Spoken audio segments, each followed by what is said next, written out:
Hello students, मैं विश्वजीत रंजन तुम सबों का बीसू सर अपने ऑनलाइन वीडियो लेक्चर में सभी स्टूडेंट्स का स्वागत करता हूं। हम लोग का जो आज का टॉपिक ऑफ डिस्कशन है ये एसबीटी मैकेनिकल ब्रांच के जो बच्चे अभी 5th सेमेस्टर में पढ़ रहे हैं उन लोगों के लिए है। आज के वीडियो लेक्चर में हम जो टॉपिक डिस्कस करने जा रहे हैं ये तुम लोगों के ऑटोमोबाइल इंजीनियरिंग सब्जेक्ट का एक इम्पॉर्टेंट टॉपिक है, जिसमें आज हम लोग डिस्कशन करेंगे मैग्नेटो इग्निशन सिस्टम के बारे में। मैग्नेटो इग्निशन सिस्टम भी एक प्रकार का इग्निशन सिस्टम है जो एसआई इंजन में यूज होता है। जैसा कि आप लोगों को पहले भी पता है कि इग्निशन सिस्टम का काम क्या था, तो हमारा जो एयर फ्यूल का मिक्सचर था जो कंप्रेशन स्ट्रोक के बाद कंप्रेस हो चुका था उसको स्पार्क प्लग के स्पार्क के थ्रू कंबशन कराया जाता था ताकि आपको पावर स्ट्रोक मिल सके। तो स्पार्क प्लग में स्पार्क को प्रोड्यूस कराने के लिए हमको एक इग्निशन सिस्टम की आवश्यकता पड़ती थी। तो उसी इग्निशन सिस्टम में आज हम लोग पढ़ेंगे एक अलग तरीके का इग्निशन सिस्टम जिसका नाम है मैग्नेटो इग्निशन सिस्टम। जैसा कि आप लोगों को पहले वीडियो लेक्चर में हम बैटरी इग्निशन सिस्टम के बारे में बताए थे, आज हम आप लोग को बताएंगे मैग्नेटो इग्निशन सिस्टम के बारे में। मैग्नेटो इग्निशन सिस्टम कंस्ट्रक्शन में बिल्कुल बैटरी इग्निशन सिस्टम के जैसा ही होता है, बस फर्क क्या होता है बैटरी इग्निशन सिस्टम में हम लोग बैटरी का यूज करते हैं और मैग्नेटो इग्निशन सिस्टम में बैटरी को रिप्लेस करके एक रोटेटिंग मैग्नेट का यूज किया जाता है जिसका नाम होता है मैग्नेटो। क्या नाम होता है? मैग्नेटो। बाकी पूरा कंस्ट्रक्शन जो है ये बैटरी इग्निशन सिस्टम के जैसा होता है। वही एक प्राइमरी वाइंडिंग होता है, वही कॉन्टैक्ट ब्रेकर होता है, वही कैपेसिटर होता है जिसको कंडेंसर भी कहते हैं, वही सॉफ्ट आयरन कोर होता है, वही सेकेंडरी वाइंडिंग होता है जो आपके डिस्ट्रीब्यूटर के आर्म से कनेक्टेड होता है। मतलब इसका जो कंस्ट्रक्शन है वो बिल्कुल सिमिलर है बैटरी इग्निशन सिस्टम के जैसा। बस फर्क क्या है कि जो बैटरी इग्निशन सिस्टम में बैटरी को हम लोग यूज करते थे उसको रिप्लेस कर दिया जाता है एक रोटेटिंग मैग्नेट से जिसका नाम है मैग्नेटो। तो सबसे पहले हम लोग इसके वर्किंग पर जाने से पहले इसके कंस्ट्रक्शन को समझेंगे और लिखेंगे।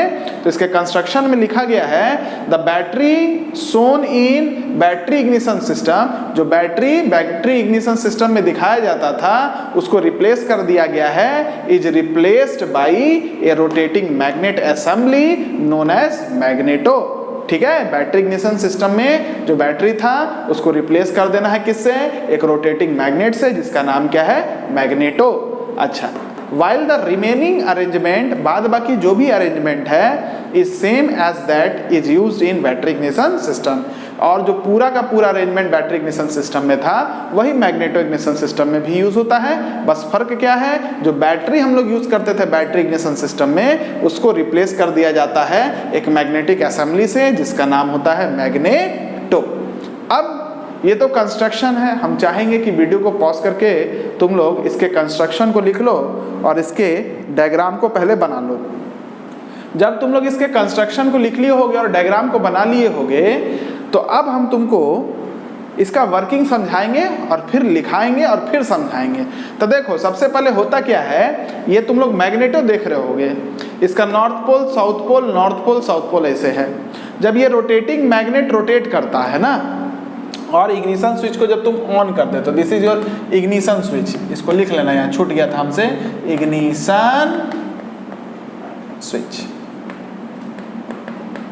ठीक है, जब तुम रोटेटिंग मैग्नेट को रोटेट करते हो और इग्निशन स्विच को ऑन करते हो तो शुरू में यहाँ पर नॉर्थ पोल, ये साउथ पोल, तो ये जो प्राइमरी वाइंडिंग है ना यहाँ पर साउथ पोल आता है, लेकिन मैग्नेट जब रोटेट करता है तो इस प्राइमरी वाइंडिंग के पास कौन आ जाएगा? तो नॉर्थ पोल आ जाएगा। ठीक है, मतलब प्राइमरी वाइंडिंग के सामने में पोलैरिटी का बदलाव आता है और पोलैरिटी का जब बदलाव आएगा तो इस प्राइमरी वाइंडिंग में जो मैग्नेटिक फील्ड लाइंस जा रहा होगा उसमें भी बदलाव आएगा और मैग्नेटिक फील्ड लाइन जो प्राइमरी वाइंडिंग में जा रहा है per unit cross sectional area को क्या कहते हो?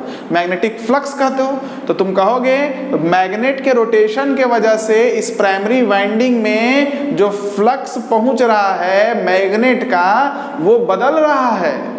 और लेंज का नियम कहता है, लेंज का सिद्धांत कहता है जब किसी भी कंडक्टर के थ्रू मैग्नेटिक फ्लक्स चेंज करता है तो ये कंडक्टर जो होता है उस फ्लक्स में आने वाले बदलाव को अपोज करता है और उसके एवज में एक ईएमएफ को इंड्यूस कर लेता है जिसको बोलते हैं इंड्यूस्ड ईएमएफ। एक वोल्टेज को इंड्यूस कर लेता है, जिसको बोलते हैं इंड्यूस्ड ईएमएफ। उस इंड्यूस्ड ईएमएफ के वजह से इस उस इंड्यूस्ड ईएमएफ के वजह से इस प्राइमरी वाइंडिंग में क्या होता है, करंट फ्लो करने लगता है। और तुम जानते ही हो किसी भी करंट कैरिंग कंडक्टर में अगर करंट फ्लो करता है तो ये अपने चारों तरफ क्या प्रोड्यूस करता है, मैग्नेटिक फील्ड लाइन प्रोड्यूस करता है कि नहीं करता है, बोलो, मैग्नेटिक फील्ड लाइन प्रोड्यूस करता है कि नहीं करता है।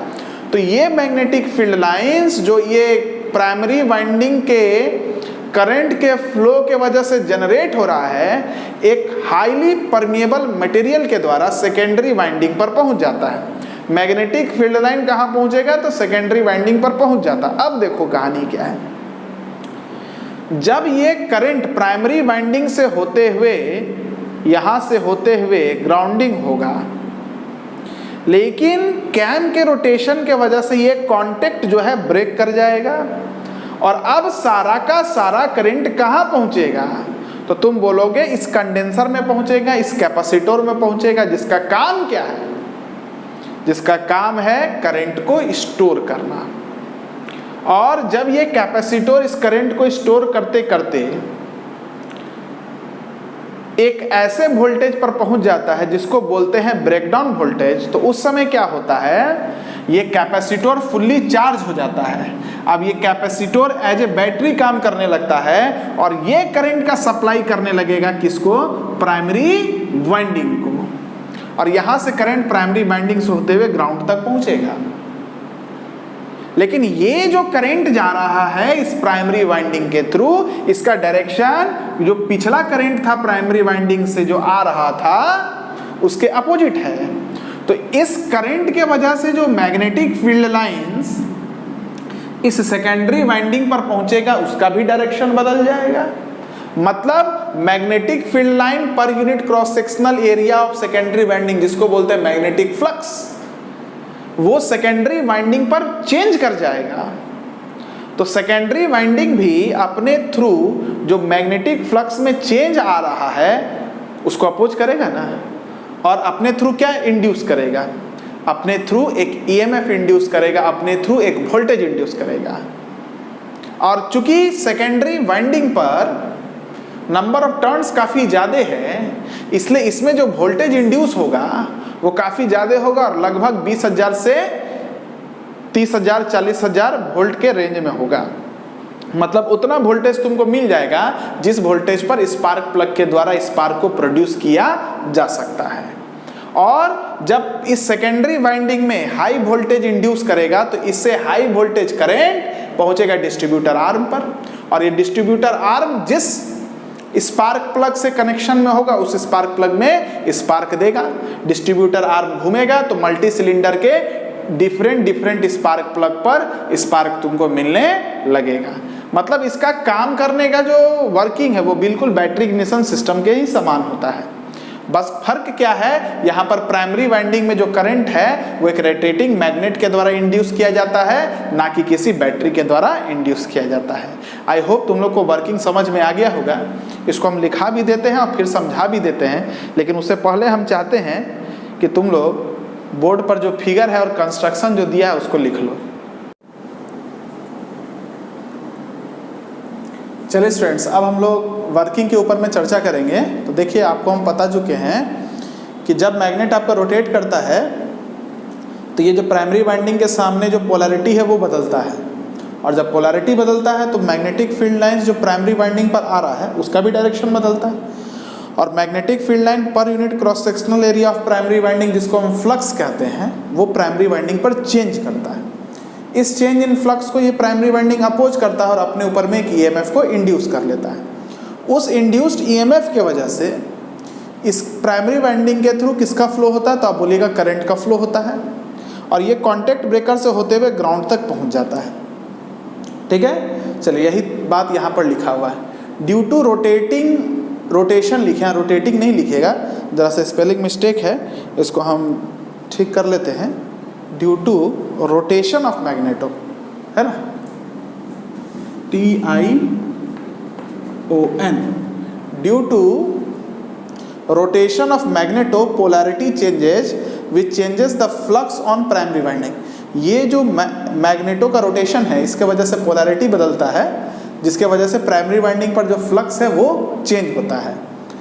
Primary winding opposes this change in flux, और ये प्राइमरी वाइंडिंग अपने थ्रू जो फ्लक्स चेंज हो रहा है उसको अपोज करता है, and induce N EMF through itself, और अपने थ्रू एक ईएमएफ को इंड्यूस कर लेता है। ड्यू टू दिस ईएमएफ, ये जो ईएमएफ इंड्यूस हो रहा है, current starts flow through primary winding to ground. ये जो ईएमएफ इंड्यूस हो रहा प्राइमरी वाइंडिंग पर, इसके वजह से करंट स्टार्ट करता फ्लो करना और ग्राउंड तक फ्लो करके चला जाता है थ्रू कॉन्टैक्ट ब्रेकर। आ रहा मेरा बात समझ में? चलिए अब यहाँ ध्यान दीजिएगा, करंट जब इस प्राइमरी वाइंडिंग के थ्रू फ्लो करेगा तो क्या होगा, हम आपको बता चुके, किसी भी करंट कैरिंग कंडक्टर के थ्रू जब करंट फ्लो करता है तो ये क्या करता है, अपने चारों तरफ मैग्नेटिक फील्ड लाइन को प्रोड्यूस करता है। यही बात लिखा हुआ है, due to this current primary winding produces magnetic field lines. और ये जो primary winding magnetic field line produce करेगा, ये आयरन कोर के मदद से कहाँ चला जाएगा, सेकेंडरी वाइंडिंग तक। Produces magnetic field line to the secondary winding through iron core, है ना, इस आयरन कोर के थ्रू ये सेकेंडरी वाइंडिंग तक चला जाएगा। मतलब सेकेंडरी वाइंडिंग पर मैग्नेटिक फील्ड लाइंस आ गया है। अब कहानी यहाँ के बाद कैसा होगा, तो इसके बाद हम आगे आपको लिखा के समझाते हैं। वीडियो को पॉज कीजिए और यहाँ तक पहले लिख लीजिए। चलिए आप देखिए, जब कैम रोटेट करता है ना तो ये जो कॉन्टैक्ट ब्रेकर है इस सर्किट को ब्रेक कर देता है, और सारा का सारा करंट अब प्राइमरी वाइंडिंग से कहाँ जाता है, कंडेंसर में, जिसके वजह से आपका कंडेंसर जो होता है वो क्या होता है, चार्ज हो जाता है, और ये एक वोल्टेज को रीच करता है जिसका नाम है ब्रेकडाउन वोल्टेज। उसके बाद ये कंडेंसर एक तरीके का बैटरी की तरह एक्ट करता है, और ये करंट को अब सप्लाई करता है प्राइमरी वाइंडिंग के थ्रू ग्राउंड की तरफ। मतलब करंट का जो डायरेक्शन है वो क्या होता है, चेंज हो जाता है। ठीक है, चलिए यहाँ पर ध्यान दीजिएगा, when cam rotates contact breaker breaks the circuit and current flows to condenser. जब कैम रोटेट करता है आपका तो ये कॉन्टैक्ट ब्रेकर सर्किट को ब्रेक करता है और करंट कहाँ जाता है, कंडेंसर के थ्रू चला जाता है ना। Due to which a breakdown voltage reach in the condenser, जिसके वजह से इस कंडेंसर में एक ब्रेकडाउन वोल्टेज रीच करता है, which reverse the direction of current, जो करंट के डायरेक्शन को क्या करता है, रिवर्स करता है। अब हमको ये बताइए, प्राइमरी वाइंडिंग में जब करंट ऐसे फ्लो कर रहा था तो ये एक मैग्नेटिक फील्ड प्रोड्यूस किया था ना, जो सेकेंडरी वाइंडिंग तक पहुंच रहा था, किसके द्वारा, आयरन कोर के द्वारा। तो करंट का डायरेक्शन जब चेंज करता है तो ये मैग्नेटिक फील्ड लाइंस का भी डायरेक्शन क्या होता है, चेंज कर जाता है। मतलब इस सेकेंडरी वाइंडिंग पर जो फ्लक्स है वो क्या होता है, बदल जाता है। और फ्लक्स में जब बदलाव आता है तो क्या होगा, इस सेकेंडरी वाइंडिंग उस बदलाव को, फ्लक्स के में जो चेंज हो रहा है उसको अपोज करता है, और अपने थ्रू भी क्या इंड्यूस करेगा, एक ईएमएफ को इंड्यूस करेगा। यही बात यहाँ लिखा हुआ है। ठीक है, चलिए, due to which a breakdown voltage reach in the condenser which reverse the direction of current. इस कंडेंसर में एक ब्रेकडाउन वोल्टेज रीच कर जाएगा और रिवर्स हो जाएगा करंट का direction. This reverse current changes the flux on secondary winding. ये जो रिवर्स करंट है इस सेकेंडरी वाइंडिंग पर जो फ्लक्स है उसको बदल देगा।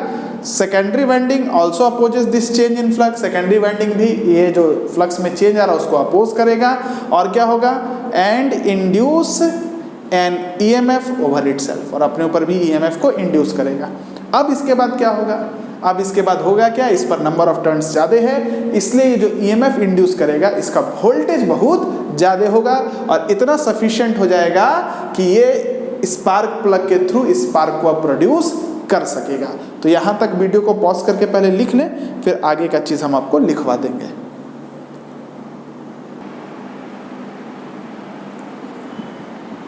चलिए अब देखिए, सेकेंडरी वाइंडिंग पर तो वोल्टेज इंड्यूस कर गया, चूँकि सेकेंडरी वाइंडिंग पर जो नंबर ऑफ टर्न्स है वो काफ़ी ज़्यादा है, इसलिए जो ईएमएफ इंड्यूस हुआ या जो वोल्टेज प्रोड्यूस हुआ वो काफ़ी ज़्यादा होता है, लगभग 40,000 वोल्ट तक आपको मिल जाता है।